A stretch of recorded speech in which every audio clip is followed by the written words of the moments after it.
Hello guys, welcome back again guys sa aking YouTube channel guys. Kung bago ka lang guys sa aking YouTube channel, huwag mong kalimutan mag-subscribe at huwag mo rin kalimutan i-click ang bell button at paki-share nyo na rin guys.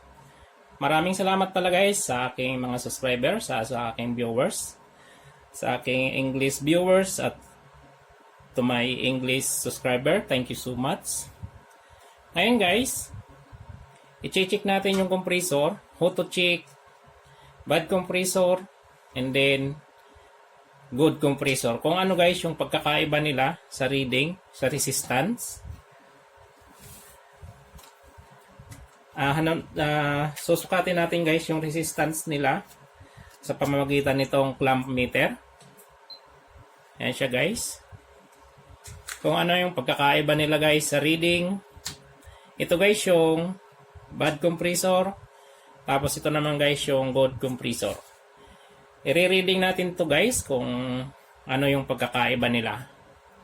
Kung bago ka lang guys sa aking YouTube channel, huwag mong kalimutan mag-subscribe at huwag mo rin kalimutan i-click ang bell button. Tara guys, check na natin.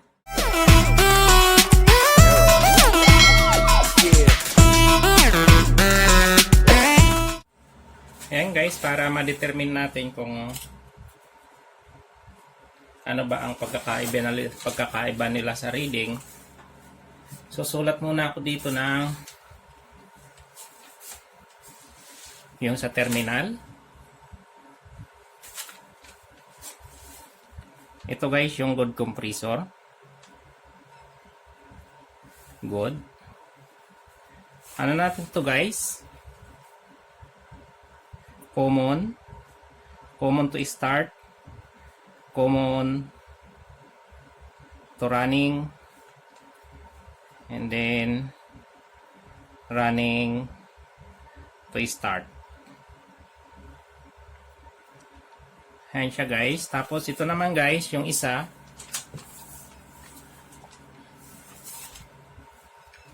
Dito man natin guys sa baba yung bad compressor.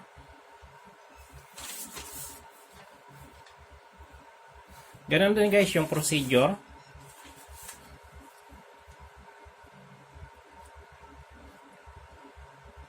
Common to start, common to running, and then running to start. Ayan na siya guys. Ayan guys, kukunan natin to ng reading. Titestira natin kung ano ang lalabas dito.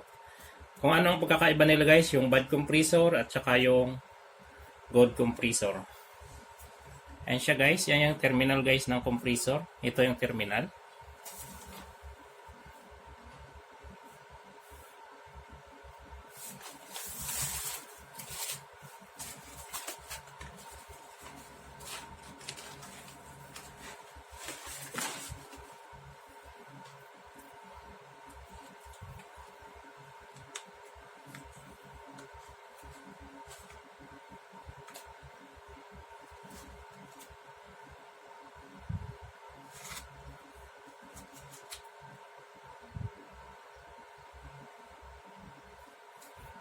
Yan, nalobat na yata yung clamp meter ko.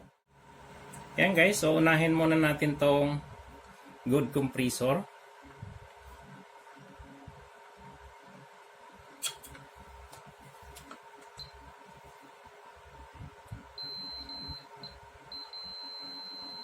Yan siya guys. 2.7 common to start. 2.7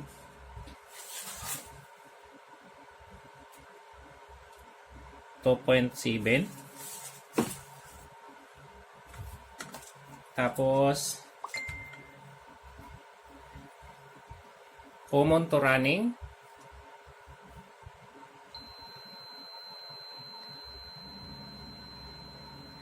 yan siya guys, 2.7.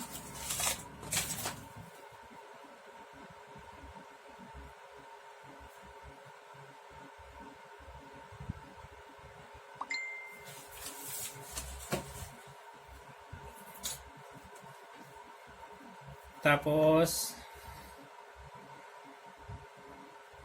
running to start.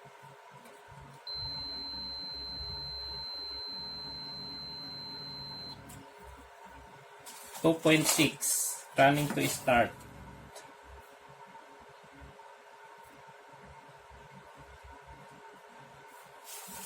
Yan guys, ibig sabihin nito guys, yung reading na ganito, ibig sabihin niyan guys, yung compressor is okay pa siya. Okay pa yung winding niya. Mayroon naman guys, limbawa, ganito yung reading ng compressor.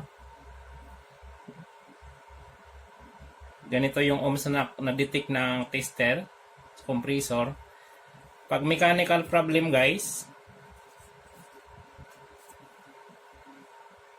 kahit ganito yung reading, hindi na siya gagana. Tapos guys, dito naman tayo sa ito guys, yung bad compressor. Ito guys, yung hindi na gumagana compressor. Testeran din natin. Common to start.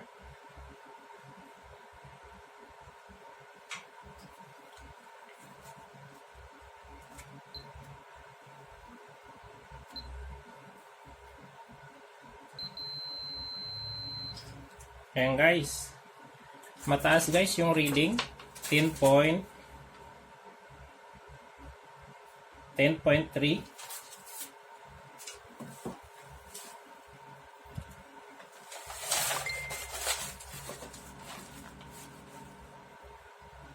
Tapos dito naman tayo guys, common to run.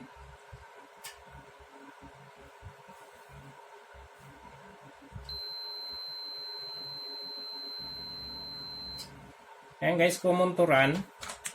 Hindi siya na magkapantay-pantay. Common to run 1.3.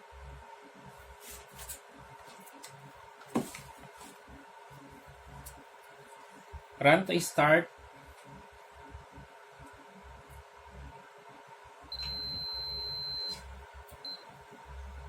Run to start.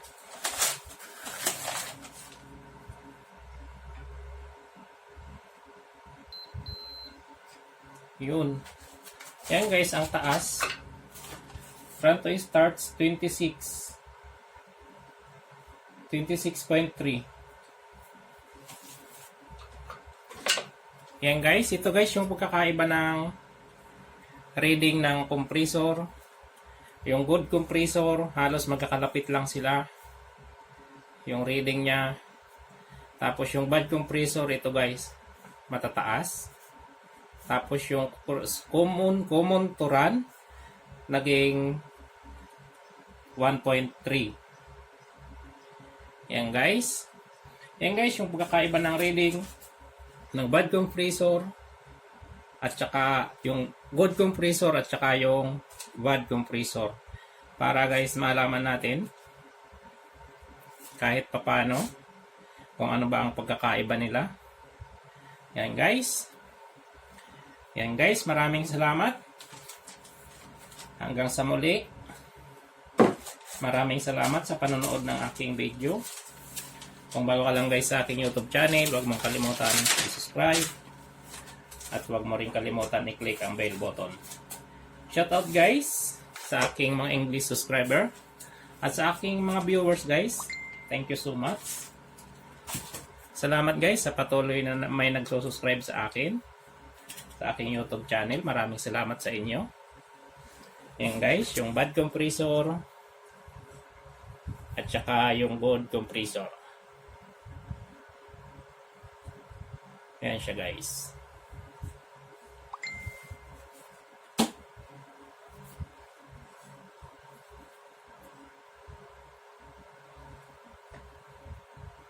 Okay guys, hanggang dito na lang ulit. Maraming salamat. Bye bye.